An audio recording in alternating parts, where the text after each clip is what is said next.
Já diz o velho clichê que o futuro é agora. E não há melhor lugar no mundo para ver o que o futuro nos reserva do que no festival South by Southwest.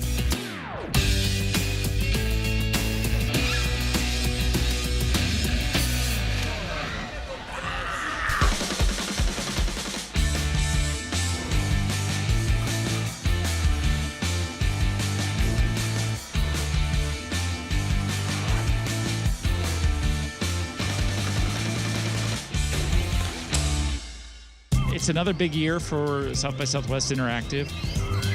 Machine learning and artificial intelligence is definitely the future. A inteligência artificial está cada vez mais popular e já estamos convivendo com essa tecnologia no nosso dia a dia. One of the big trends for this year, big themes, is artificial intelligence. We're seeing that in a lot of different panel sessions and a lot of panel sessions that are very, very popular.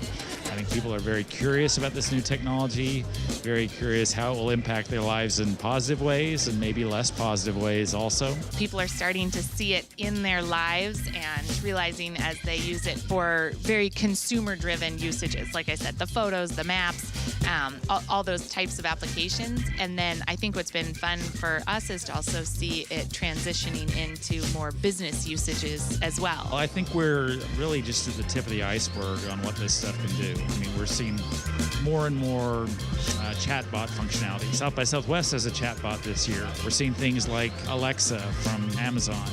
But we'll begin to see even more of that type of stuff in future years and future decades. And I think there's a lot of usage that people don't even realize they're personally doing. So if you use social media, you use Facebook, whatever, all that tagging of you and your friends and your family and applications, and now you can share them anywhere and it can tag it. You don't have to do albums. It just figures it all out for you and classifies it and can find you, groups, kids, selfies. And that's all AI driven and real use and has changed industries. So now there's thousands of software engineers that work on what's essentially the human need to connect and share.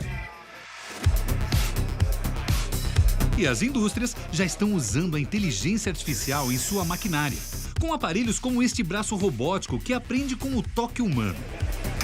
The new technologies like the human-robot collaboration, the LVR-EWAR, you're able to bridge the gap. So I could stand very safely next to the robot because we have the intelligence sensor built in, so the robot would know where the human is, where the obstacle is, so you won't get hurt. One of the things that you will see here is actually how soft the robot is. The robot could actually learn about the human intent. So I could very easily use my hand, just push it around very safely and actually be able to interact with the machines. Those are the things that we're doing is how do we couple the machine data to the environmental data as well as the human data so we could actually develop things like artificial intelligence and developing new technologies for human-robot collaboration.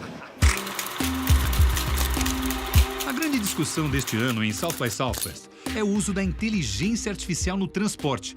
Carros que não precisam de motorista devem estar nas ruas em menos tempo que imaginamos. Some of the ones that we focused in on were autonomous driving, which is, very big and hot. But if you look at the reality of needing to have your car actually communicate with everything around it and understand what it's seeing, like literally what is it seeing and how to react, that's a really big compute problem.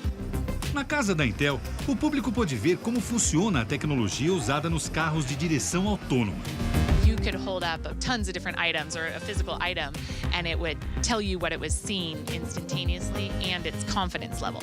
So I did one that was a picture of a cat and a dog and it was like 100% cat, 98% dog, based on machine learning as a broad category of AI and the deep learning training as well that goes into creating the model. So first the model is created and learned and then it gets inferred or scored against. So it's always checking back with itself, and as it gets confirmed yes, it gets stronger. As it gets no, it gets stronger as well because it learns okay, what if no, what was the difference? What confused me? And so that's some of the power of AI is these self-driven learning. So it's not that there's always a software programmer that's writing yes, this is a cat. It's that it's learning from itself. So it's kind of an evolutionary cycle. If these so-called experts are right, these newfangled bots, the automated intelligence, robots, augmented intelligence, increased intelligence, whatever you want to call it, they'll be doing more and more human-like functions in the future. We've all heard at this point the idea that, you know, the biggest single job out there is truck driving, and that most of that will be automated fairly soon. And so neat, that may make it safer because machines may be safer than truck drivers, but again, what do you do with all those people who won't have jobs? Uma função essencial da tecnologia é servir de plataforma para os artistas se expressarem. E em South by Southwest podemos ver exemplos dos mais diversos. My name is Arthur Simone. I am an Austin-based actor, improviser, and artist, and founder of Bot Party, which is a collective of humans and robots working together on live theatrical productions. Hello, my name is Annabella. I'm a robot with Bot Party, an interactive human and robot experience. So they are interactive robots that can deliver lines that are either scripted or improvised. Chill out, brother. Yes, she could recognize faces and expressions. She could recognize speech and turn it into text and generate a response to it like a chatbot and then spit it back out. Do not get fresh with me.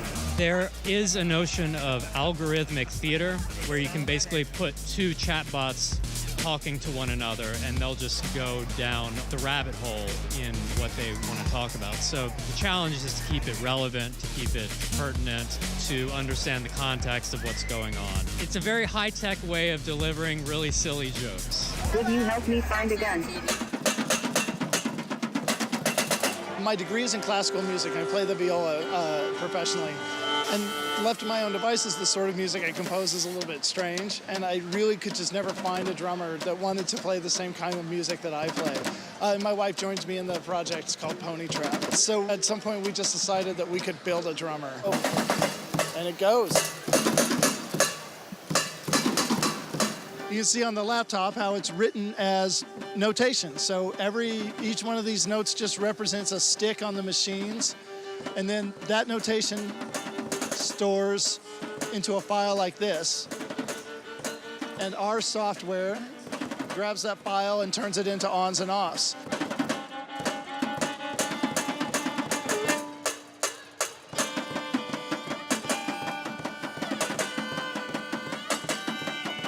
This is a great example. So this serial cable will talk to this Arduino, which is a programmable art chip that you can get that makes doing this sort of stuff accessible to people like me who don't have that kind of formal training. So it'll talk to the Arduino. The Arduino turns on some little switches. These are transistors.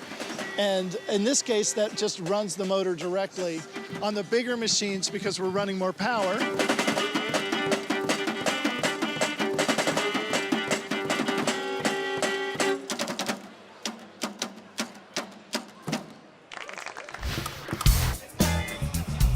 A realidade virtual, que já foi novidade em outros anos do South by Southwest, está mais do que estabelecida e seu uso é cada vez mais variado. I think we're only in the beginning of VR. It's only just starting, and the technology is now just becoming available. It's becoming ready for the potential that VR has. But the potential of the storytelling is infinite. The most creative people, of which I hope we have a lot of, think of new ways to use this stuff. And inevitably, we invent a device or a technology, a gadget for one thing. Inevitably, its main use is something else. Birdly is all about full body immersion virtual reality. So a lot of the VR you see right now, it's only visual or it's only sound, but everything is involved. All the senses are engaged. Your whole body is in the experience, as well as what you feel, what you see, and what you hear. Watch out for the giant angry monkey. Why didn't anyone come up with it before? Everyone has this dream of being a bird. In the whole history of humanity, every culture, there has been this dream of flying. This experience really gives you that feeling of being a bird. And we always say, if you dream about it afterwards, we've achieved what you wanted. As you fly faster, the wind increases. So it really gives a real feeling. And obviously you have the HMD, where you see what you're doing and you're using the hardware to completely navigate your own flight. Nice, man. I'm glad you enjoyed. November 4, 0. We have a film called The Mummy coming out. And when they were filming, Tom Cruise does his own stunts. So when we heard that Tom was going to do a stunt in zero-G in a plane, we knew we wanted to be there with him. And with the new 360 technology, we could actually take people on the plane and watch him do the stunt in zero gravity. The minute that I sat in the chair, I realized we need to combine this with this mummy piece we're working on. We were already working on it. So how fast can you make 20 chairs? It's a way to view virtual reality cinema, really. It guides you through an experience so you can tell stories with the chair. And that's kind of been the big struggle in virtual reality of telling stories, because you can't guarantee where people are going to look. So you want them to look over there, but maybe they're looking over there. And that's not good when you're trying to tell a story. So the chair helps with that. It will guide you through a virtual reality experience and make sure you're looking in the general right direction. We inject the aircraft into an orbit. You are in free fall, you are weightless. Marketing, we want to engage with people and we want to talk to fans and get them to want to see our movies, right? So a 360 is a way that we can actually take them to a film set, and have them be next to their stars that they really like, and have them see the process and experience the process and feel the process in a completely different way.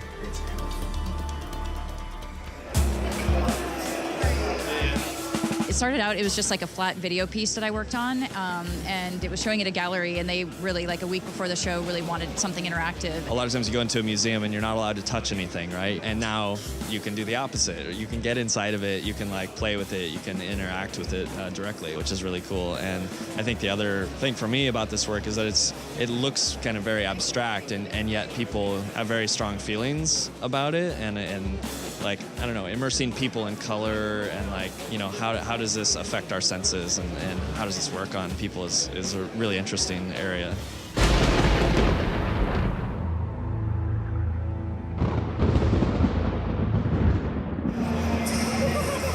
I thought everyone would be making games because we're all game makers. So I pitched, let's not do a game.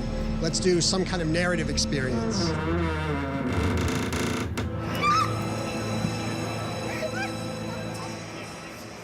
Seance is a story of tragedy. People who have committed a crime and are going to be faced with justice for that crime. So long ago in their history, they did something terrible, and now the ghosts from their past are coming back to haunt them. And they're going to face some very scary and unfortunate situations.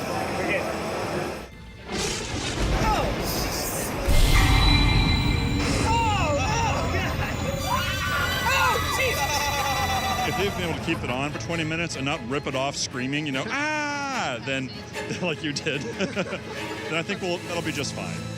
I never knew an empty house could be so crowded.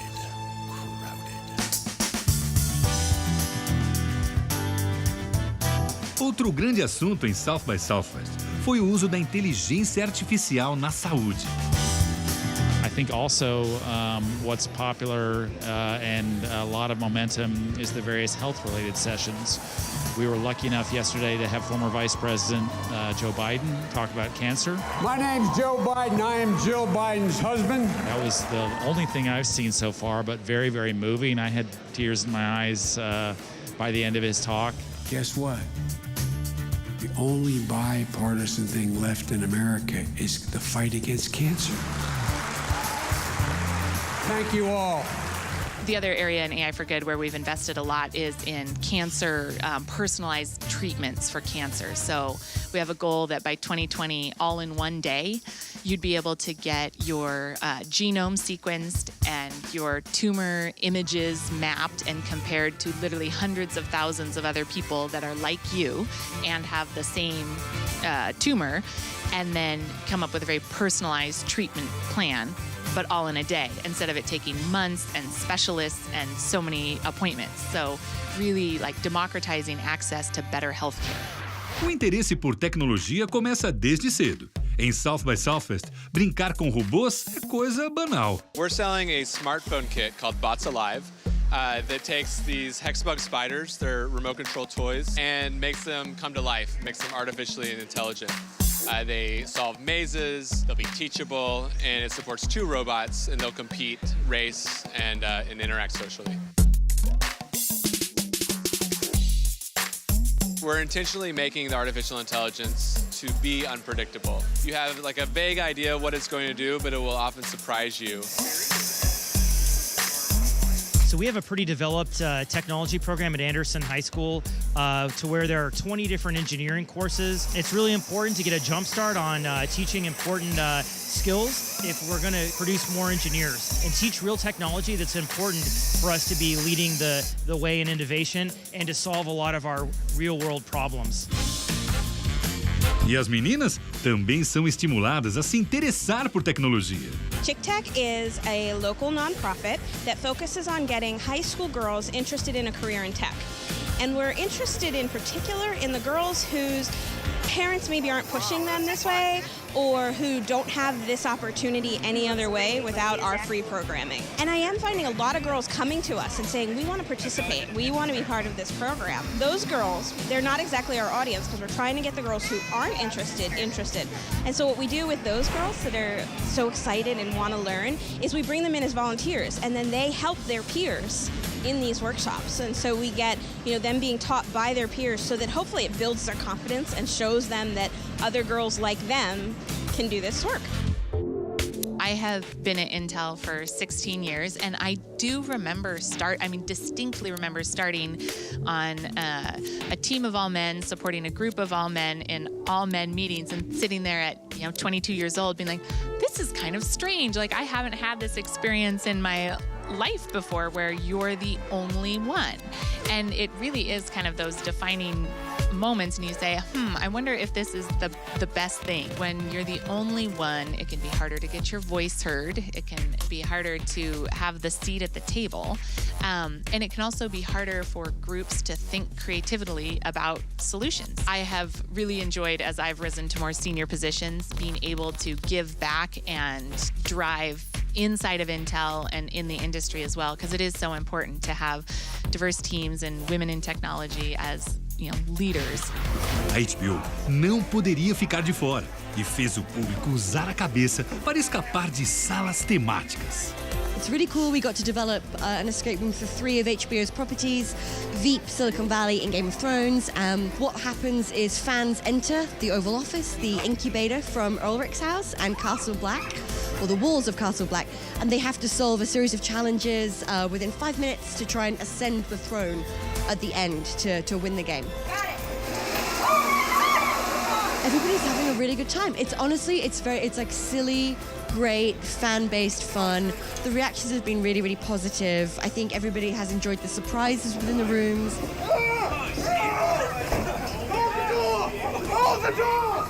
It was super fun. I like the different themes of all the other different rooms. It was very relatable to the TV show, so you feel like you're actually on the sets, which I really liked. And then it was really fun to work with new people, different people to get out of the rooms. Well, I learned that I'm not very smart, and I should trust other people, and I'm more scared by people moving than I thought I would be. It was outstanding. All 3 of them were super immersive and just had crazy stuff going out. Like, you just open a drawer and like ping pong balls would shoot out.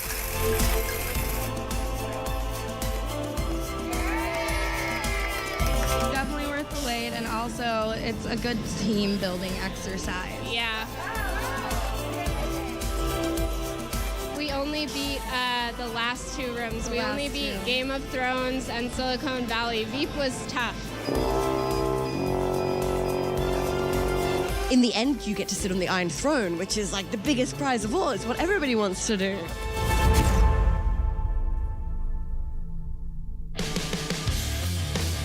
Confira também as novidades musicais e cinematográficas do South by Southwest em mais 2 programas exclusivos, só aqui na HBO Plus. Fique ligado. Joel. Say what? Was that cute? I don't know. I don't think so.